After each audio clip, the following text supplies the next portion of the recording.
sina Crisanto at Juan Carlos, coordinator at core leader po ng Rise Up for Life and for Rights.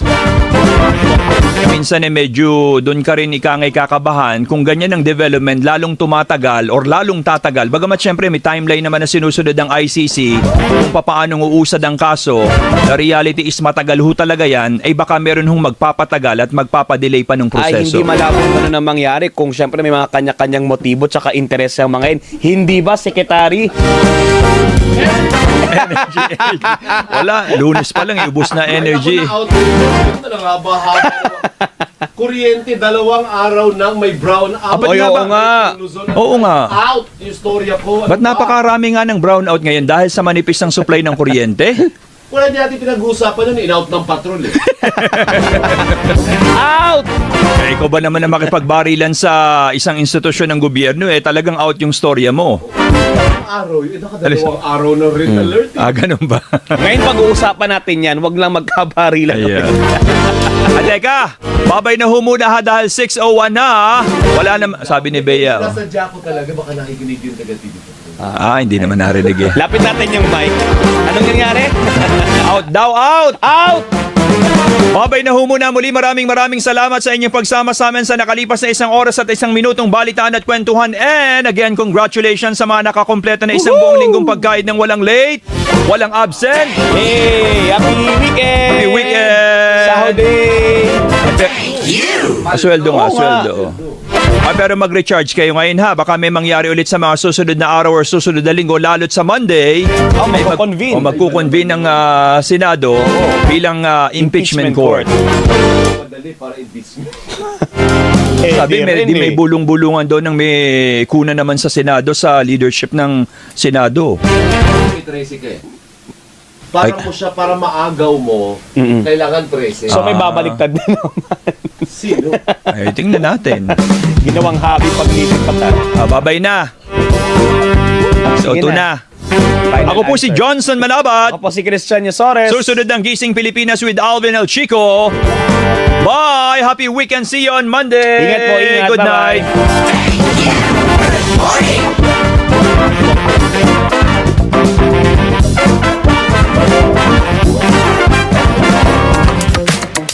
Pilipinas, Pasada Balita na! PCMM, Radyo Patrol, 6:30, nagbabalita, naglilingkod, saan man sa buong mundo. PCMM, Radyo Patrol, 6:30, tapat at totoo, naglilingkod sa'yo. Oh, Pilipino!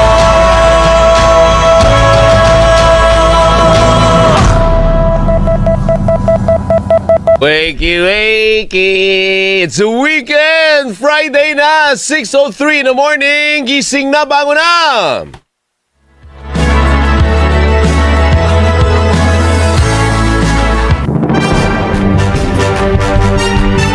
Kabayan! Kabayan! Kabayan! Kabayan! Buksan nyo na ang radyo at simulang tumutok. Narito mga balita mula sa iba't ibang sulong. May init na issue, laman ng usapan. Nagbabagang komentaryo na walang pag-alinlangan. Tumaas na ba ang presyo ng isda't gulay at karne? Magkano na kaya ang pamasahe? Ano kaya ang lagay sa daloy ng trapiko? Tumaas ba ang petrolyo? Ano na ba ang balita sa labas ng bansa? Umuunlad na ba ang ating ekonomiya? Mga latest sa showbiz at kung ano pang uso. Walang takas, dito ang mga taong mapang-abuso. Magandang umaga, bayan! Kabayan! Kabayan! Di tayo pababayaan, talagang maasahan si Kabayan! Kabayan! Sa balitaan, talakayan si Kabayan! Kabayan! Pangyarihan ng mamamayan!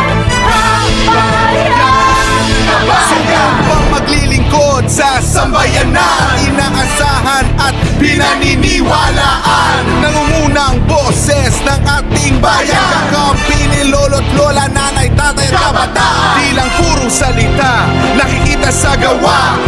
serbisyong publiko para sa masa at badla. Marami na siyang napatunayan. Siya si Noli De Castro, ang ating kabayan.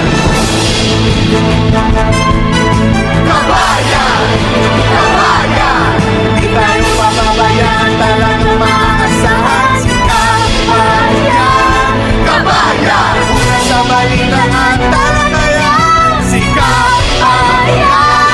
Kabayan! Kapangyarihan ng mamamayan, balita at talakayan! Narito ang nag-iisang kabayan. Noli De Castro sa Kabayan. Kapangyarihan ng mamamayan, balita at talakayan.